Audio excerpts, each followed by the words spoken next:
Battery 30%. Connected to Xperia 1II.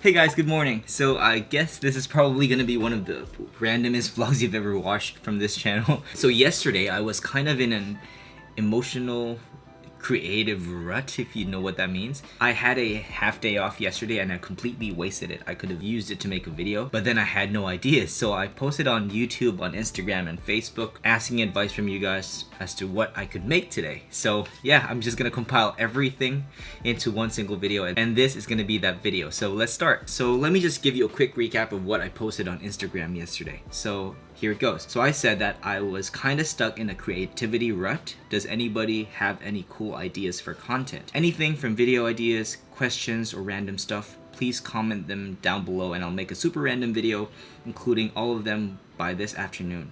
I appreciate you. Thank you, fam. A lot of people posted some comments, so let's go through them. So the first commenter was Ryan Ingleton, my friend from Australia. So he said that, what if you talked a little bit about after the filming stage, Mark, like the best settings in Premiere Pro for uploading if you're still using it? So yes, I am still using Premiere Pro. So if you guys are like thinking how to export your videos from Premiere Pro, 1080 is already enough. You don't need to fuzz too much about 4K. 4K doesn't always mean a better video. So the second person who commented on my post is Music Manifested. He's one of my good friends here on YouTube. I don't really know his real name. I'm not really sure where he's from. Here's what he said. He said, "Hey Mark, are you a Star Wars fan? Could you review a budget lightsaber? Love the way you describe things. Keep up the good work." I am not in any way a Star Wars fan. Star Wars fan. See, I can't even say Star Wars. Star Wars. But I do know what a lightsaber is, so I'm sorry if I don't have a budget lightsaber, but thank you for commenting. And the next comment is from Do Neil. I don't know how do you read it, but it's D-U-E-K-N-E-E-L, Do Neil. So he says that do a boring room B-roll. Oh, this is gonna be tough. Guess we'll have to do it because this is a very random video. So since I don't want to go inside the studio right now, let's just do a boring house B-roll. Let's go.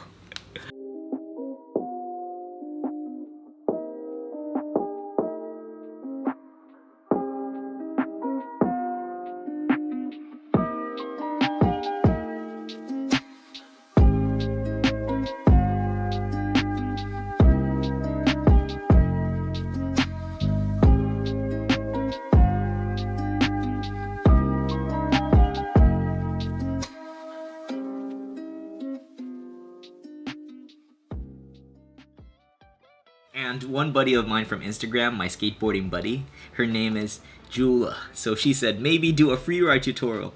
Toe side, heel side, tucking stuff. Like what I said, this is going to be super random video. So let me grab my longboard really quick. So let's talk about tucking. So what exactly is tucking? So in longboarding, the word tuck is when you get into an aerodynamic position.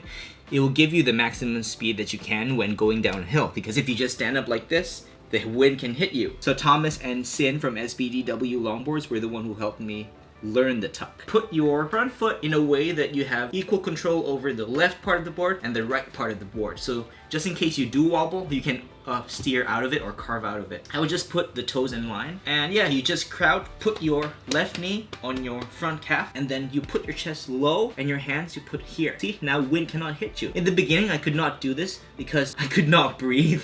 And second thing is that I was just not flexible enough. But now, since I've been skating a lot, I can pretty much get into this position whenever I want to. So yeah, so this will give you a very good position. You can just crouch down to do a toe side or crouch down here to do a heel side. Like what I said, super random video. Thank you, Jula, for suggesting that thing that you just suggested.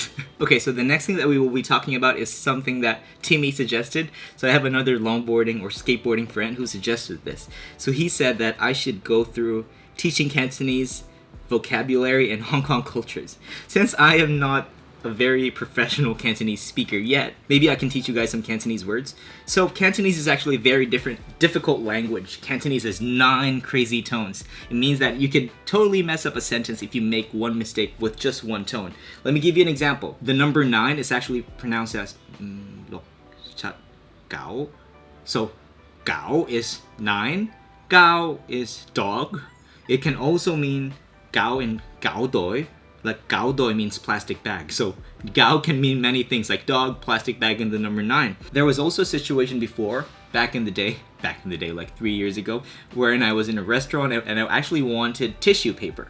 So here I was Googling how to say tissue paper in Cantonese, and he said ji gan, but that time I did not know how to say it. So I think I said ji gang. And then the waitress gave me a spoon, and I was wondering, I said ji gang, and then she gave me a spoon. And I'm confused. Actually, ji gan and ji gang can mean spoon and tissue paper. Correct me if I'm wrong. I know I'm blowing the pronunciation right now, but jigan and jigang means spoon, right? Am I correct? And in Cantonese, there are 2 ways to say thank you. You can either say mgoi or doche. Mgoi is what you say as the normal way of saying thank you. If somebody does something for you, you can say mgoi. If you want to say excuse me, you can say mgoi. But if somebody gives you a gift, you can say doche. For example, if somebody gives you a Christmas gift, you can say doche. If somebody gives you a Christmas present or a birthday present, doche. If somebody gives you a compliment, same, doche. Yeah, so it's a very crazy language. Cantonese is really very challenging, and I don't think I can master it anytime soon unless Clara and I have a baby, and then I can learn while the learn is babying, while the baby is learning Cantonese. So yeah, so thank you, Timmy, for suggesting this topic to be talked about in this video. Okay, so next question. Okay, we ran out of coffee. Time to make more coffee. Change of plans, more coffee. We're definitely back because now we have coffee. And the last thing that we are going to address today is from a comment from Ashok Bahai on YouTube. He said that what to do when you get demotivated and you lose all your confidence. So what to do when you get demotivated and you lose your confidence. So yeah, so let's go ahead and tackle this. So this is a bit of a touchy subject. So the first thing I do is I pray. I of course seek refuge from my creator, from my best friend, God. And second thing that I'd usually do to kickstart that demotivation and turn it into motivation is to drink coffee. Seriously, I'm telling you the real things that I would do. First I would pray, then I would drink coffee. Third thing I would do is I would grab a notebook and just write the things that have been demotivating me recently or the things that have been eating my confidence up. So if it's like people, if it's like work or just tiredness or just fatigue, I would tend to write them down and just reflect what's causing this negativity. So one thing I've learned is that you must not let the loss of confidence and demotivation to eat you all up. That's the worst thing that you can be in, wherein you just lose all your confidence and you don't know what to do with your life anymore. Because that happens a lot, especially if you watch the Avengers and then you notice that there are no more Avengers movies and now you don't know what to do with your life anymore. So the one thing I can give you advice on is to just think of what you want to do instead of thinking of the demotivation and the loss of confidence, because the moment you think of what you do, your mind or your heart will start telling you about what things you can do to make the thing you want to do possible. Let's pretend you want to make a video. What are the things that you can do to make that video possible without actually making the video yet? One thing you can do is you start storyboarding, or you start thinking of creative ways to do the video. Or maybe if you're an artist, if you want to draw. Artists usually imagine the painting first before they start painting, right? Like my buddy Andres would say that he said that he would start to visualize the painting in his head first and then hold the pen and start drawing it out. And sometimes it's not even the final drawing yet. He will just sketch it out on a piece of paper first and then transfer it onto a bigger canvas afterwards. And maybe if you're into singing, sometimes you don't even know the lyrics but you want to sing. Like yesterday, my wife was worshiping here at home by herself, and she just wanted to play a song, but she actually forgot some of the lyrics, but she kept on playing. She had the melody in her head, but not all of the lyrics. But the act of just doing something will get you out of this rut, this creative rut, or this demotivated rut that you're in. This situation will keep banging on your door if you're not careful. Actually, even if you're careful, it will still bang on your door, but just be ready for it. Don't let it eat you all up. Just remember that there is always hope. That's one thing that I've learned. There's always hope. As long as you're still alive, there is hope. If you're dead, no more hope. So yeah, just keep on focusing on living, on ways that you can stay alive. That means that you have to keep your heart healthy, your mind healthy, and not fill it with negative thoughts. You can do this, bro. So the final comment that we will be addressing today is from my buddy Justin. His YouTube channel's name is Just Hobby, so he suggested to do a reaction video. I actually don't know what video to react to, but I actually just shot a skateboarding or a downhill longboarding video last week with my friends last Friday, so I filmed them while going downhill. So yeah, so let's react. So let's react to Thomas's part. So let's go ahead and play it. So as you can see, my buddies are here. Mike, Colin, Feng, and Mario, and the guy that's about to skate is Thomas in this gold helmet. So yeah, let's watch him go down this gnarly hill. Oh my goodness, you can see that he's pushing like crazy into this hill. Woohoo! We are sending it.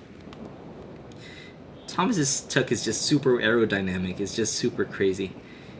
He's not even braking, guys. Usually if I skate down this hill, I would like have done already like 10 pre-drifts. Woo! Look at that wobble! Oh wow! Oh, this part of the hill is the fastest because it's a straight. Thomas is really not slowing down. Wow. Oh my goodness, Thomas. Oof. That wobble is really... And going to this right corner, and oh my gosh, he almost killed the guy. that reaction was just... And we're approaching the final part of the run. Thomas is about to shut down here. Look at that controlled shutdown just before that car. Super safe, bro. Good stuff. So what do you guys think? This was just a super random video that I put together with the help of your comments, with the help of your messages. Let me guys know if you want to see more like this, like super random videos instead of just doing reviews. I know that reviews can sometimes be boring. I myself, sometimes I'm bored with making review videos because I just talk to myself inside the studio, and just it's all dark there and it's just sad, it's cold. So yeah, review videos are the main thing that I do on this channel, but it's not the only thing that I do on this channel. It's just a way that I can get more traffic. I can cooperate with different companies and get more subscribers, and if that's a thing. But thank you guys so much for your support. I really appreciate you guys watching throughout this whole video. So yeah, so I hope you guys enjoyed this short little video. Short, I don't even know if it's short, it's like a medium length video. Thank you guys so much for watching, and I'll see you guys in the next video. Peace.